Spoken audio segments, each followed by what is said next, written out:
Every day, something dramatic happens in the Caribbean that affects our lives. We'll give you the details. We'll give you the facts on Caribbean Perspective with Eddie Frederick. Here's Eddie Frederick. So glad you can join us. A Caribbean legend has returned to source to wheel and come again. This story takes the lead in our 1023rd edition of Caribbean Perspective for Thursday, 7th January 2021. Details when we return.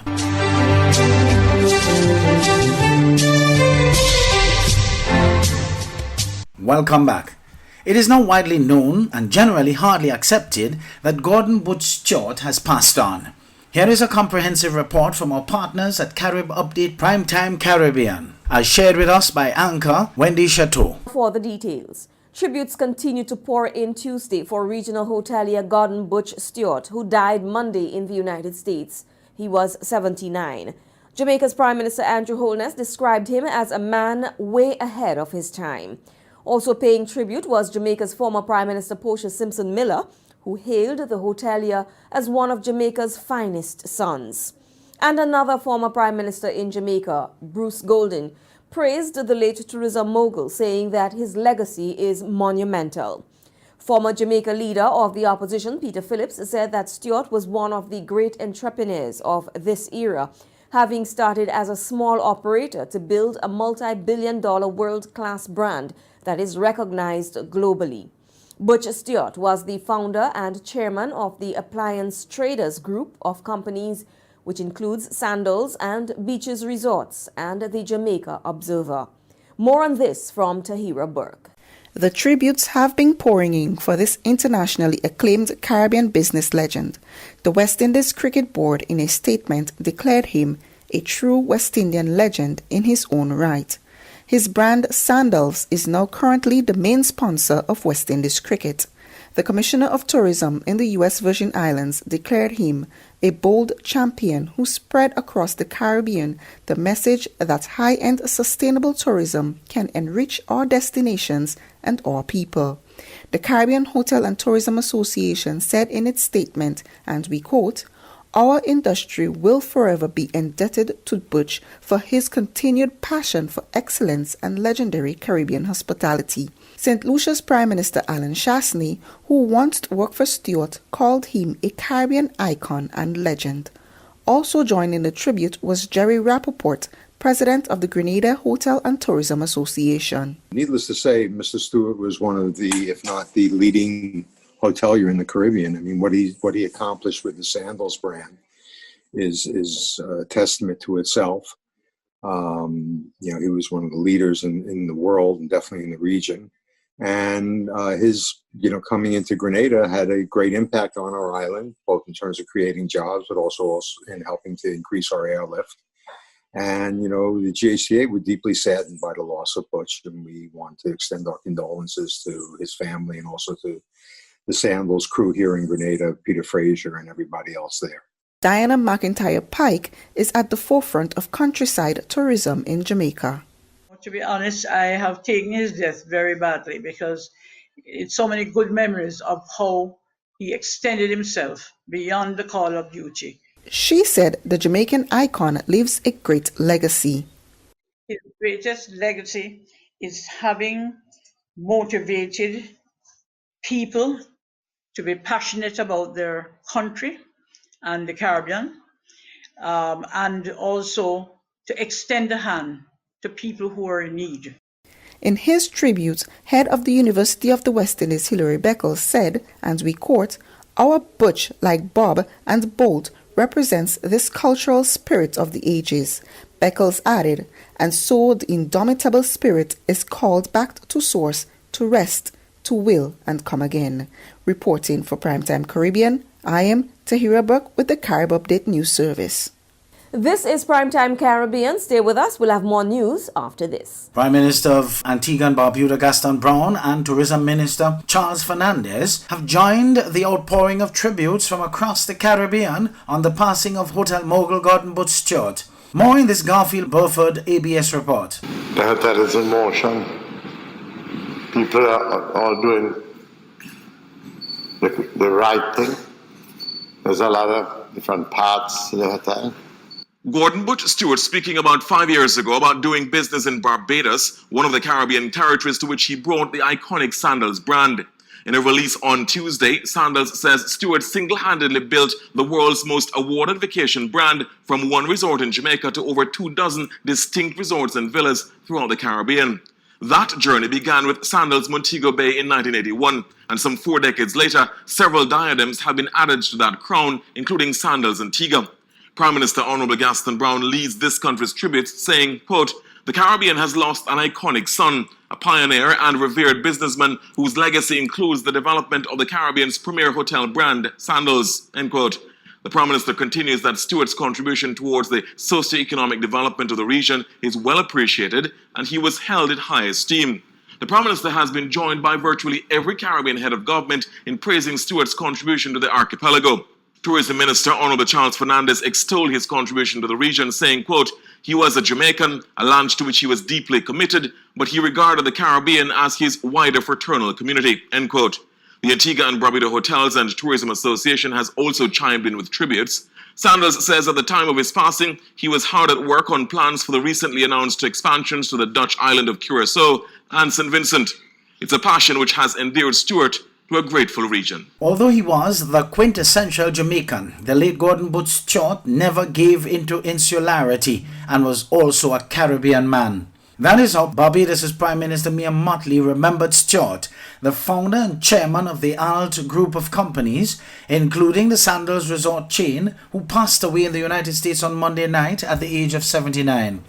The following is the text of a full statement, quote, "Today, on behalf of the government and people of Barbados, I wish to express sincere condolences to the family, friends and loved ones of Gordon Butch Stewart on his passing. Butch was the quintessential Jamaican from his accent to his antics, and in everything he did he represented his country well, always wearing a Jamaica motto with pride, out of many, one people. It was impossible to share a space with him and not be drawn to his infectious laughter and warm personality, no doubt products of his Jamaican heritage. But for him, love of country never translated into insularity, for he was always a consummate Caribbean man. The success of his Sandals brand, a name that he has indelibly imprinted on the Caribbean landscape, will no doubt serve as a monument to his Caribbeanness for generations to come. His association with Barbados and Barbadians has been long, even if at times contentious, but this country has benefited from his investment. There can be no denying that Barbados' tourism product is the better today because of the presence of Sandals Barbados and Sandals Royal Barbados. The region has definitely lost a great son who put Sandals as a Caribbean brand on the global landscape. To his wife, Cheryl, his children, the Sandals family here in Barbados and across the region, and the people of Jamaica, my thoughts and prayers are with you at this time. May his soul rest in peace.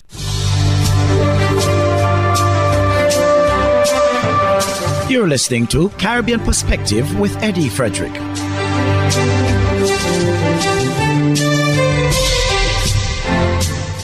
The government of Trinidad and Tobago is calling on the Organization of American States to cease what it calls an inaccurate statement that the remains of 33 Venezuelans were found on the maritime border of Venezuela and Trinidad and Tobago.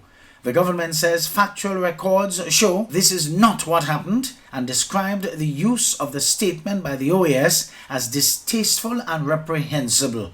TV6's Jewel Brown reports. The Ministry of Foreign and CARICOM Affairs says the government views with grave concern what it called the continued campaign of misinformation generated by the General Secretariat of the Organization of American States and its deliberate attempt to tarnish the good name and reputation of Trinidad and Tobago.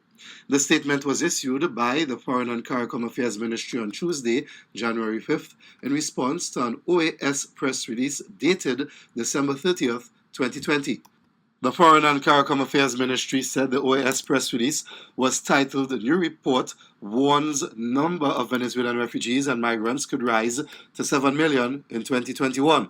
The OAS report said that the COVID-19 pandemic worsened the Venezuelan migration crisis in 2020, and although the outflow slowed down due to border closures and mandatory confinement, these measures increased the difficulties faced by Venezuelan migrants and refugees, and therefore the challenges of care, protection, and integration. But according to the Foreign and CARICOM Affairs Ministry, the government has taken offense to the line in the OAS report which said, quote, "The remains of 33 Venezuelan migrants who fled their country by sea, including minors, have been found on the maritime border between Venezuela and Trinidad and Tobago," end quote. The ministry said the OAS made reference to the tragic loss of life of 33 Venezuelans, but inaccurately stated the remains of the deceased were found on the maritime border of Venezuela and Trinidad and Tobago.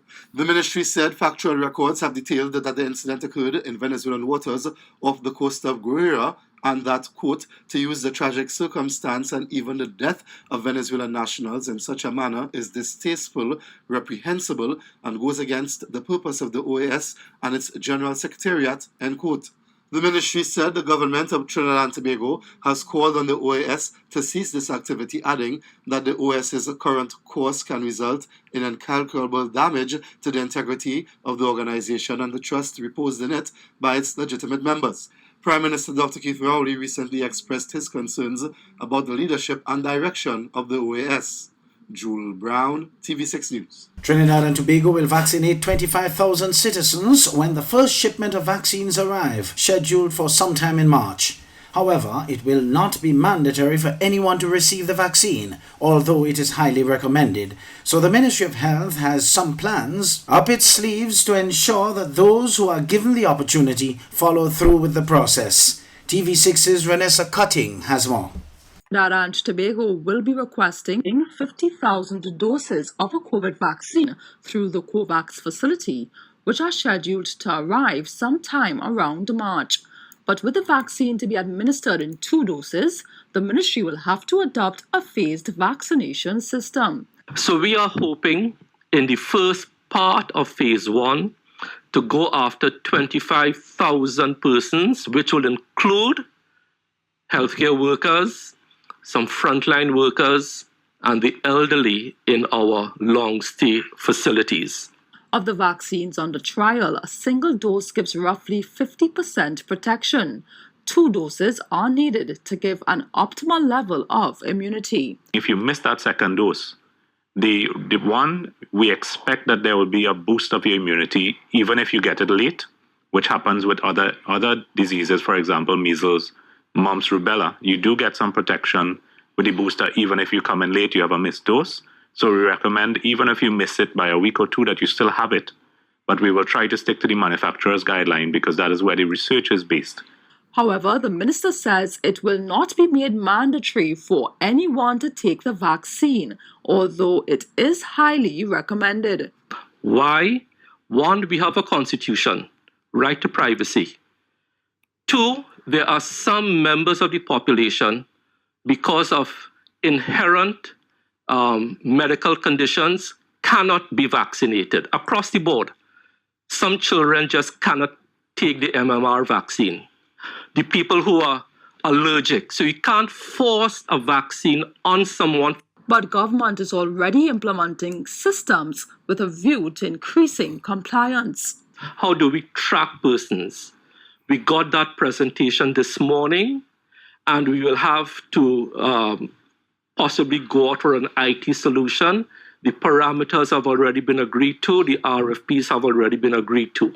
And how we could possibly do it by means of an app. So you come in on your first date, we will remind you electronically or a phone call or whatever that you need to come in 14 days later or 28 days later, whatever the case may be. The ministry is assuring the public that whichever vaccines we receive will be not only effective, but also generally safe, as adverse effects from the vaccines have been few and far between. 272,001 doses of the vaccines were given out, which gave 6 cases of possible side effects. Renessa Cutting, TV6 News.